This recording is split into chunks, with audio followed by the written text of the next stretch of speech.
बहुत स्वागत है आपका इस बुलेटिन में। मैं हूं आपके साथ अवंतिका श्रीवास्तव। एक बड़ी जानकारी आपके साथ साझा करें। निशा बांगरे केस में एक बड़ा अपडेट निकलकर सामने आया। बैतूल सीट से निशा बांगरे को टिकट दिया जाना है, इस तरह की खबरें हैं। बैतूल सीट से चुनाव लड़ेंगी निशा बांगरे, इस तरह की खबरें निकलकर सामने आ रही हैं। हाईकोर्ट में सुनवाई के बाद ये जानकारी, हाईकोर्ट ने आज तक की समय सीमा दी। विभाग को निर्णय लेने के आदेश भी दिए गए थे। इस्तीफा स्वीकार नहीं हो रहा था। कांग्रेस की सीट आमला सीट अटकी हुई थी कांग्रेस की तरफ से, इसी कारण बैतूल सीट होल्ड कर रखी है।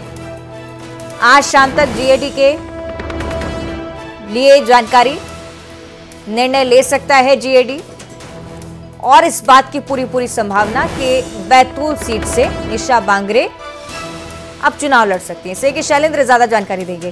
शैलेंद्र, अपडेट और विस्तार से स्थिति जरा समझाइए।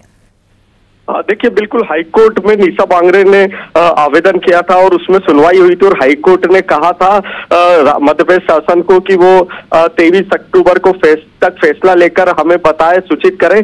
तो आज वो चल रहा है कि जीएडी जो सामान्य प्रशासन विभाग है वो आज फैसला लेगा और उसको लेकर ऐसा माना जा रहा है कि कांग्रेस ने निशा बांगरे की सीट, इसी कारण बैतूल जिस सीट से चुनाव लड़ने की उनकी संभावना, उसको होल्ड कर रखा है। और आज राज्य शासन को, जीएडी को अपना रिपोर्ट सबमिट करना है, उस रिपोर्ट के आधार पर फैसला होगा। तो ऐसा माना जा रहा है कि मध्य प्रदेश शासन जो भी फैसला लेगा उस रिपोर्ट को हाईकोर्ट में रखना है और जैसे ही यहाँ पर स्थिति साफ होगी तो कांग्रेस फिर अपना अगला फैसला लेगी कि निशा बांगरे को प्रत्याशी बनाना है या नहीं बनाना है। लेकिन अब पूरी गेंद जो है वो हाईकोर्ट के पाले में है और जो भी फैसला होगा वो हाईकोर्ट को ही लेना है। तो मध्य प्रदेश शासन अपनी एक टीम शासन को रिपोर्ट बनाकर पेश देगा और वो हाईकोर्ट में सबमिट होगी और उसके बाद हाईकोर्ट जो भी फैसला लेगा। पर ऐसा माना जा रहा है कि संभवतः, क्योंकि निशा बांगरे राज्य प्रशासनिक सेवा की अफसर है और उन्होंने जब इस्तीफा दिया था तो यही बात रखी थी कि वो नौकरी से स्वेच्छा से वीआरएस ले रही है और वो राजनीतिक उनकी मंशा उन्होंने जताई भी थी कि मैं चुनाव लड़ना चाहती हूँ। तो कहीं ना कहीं शासन के फैसले पर सबकी निगाह रहेगी और उसके बाद जब हाईकोर्ट उस पर जो अपना फैसला सुनाएगा, उस दोनों बातों पर अब सारी नजरें रहेंगी और उसके बाद ही हाईकोर्ट की तरफ से शैलेंद्र क्या कहा जाता है। बहुत शुक्रिया आपका फिलहाल जानकारी के लिए। और श्योपुर में टिकट कटने से नाराज बीजेपी विधायक ने पार्टी से बगावत कर दी। उन्होंने आदिवासी महापंचायत में पहुंचकर बीजेपी को सबक सिखाने की आदिवासियों से अपील की। विधायक सीताराम आदिवासी के बारे में बात कर रहे हैं। मध्य प्रदेश की दूसरी आदिवासी बाहुल्य सीट पर भी बीजेपी के खिलाफ वोटिंग करने की अपील उन्होंने की है। उन्होंने पैसे से टिकट बांटे जाने के आरोप लगाए।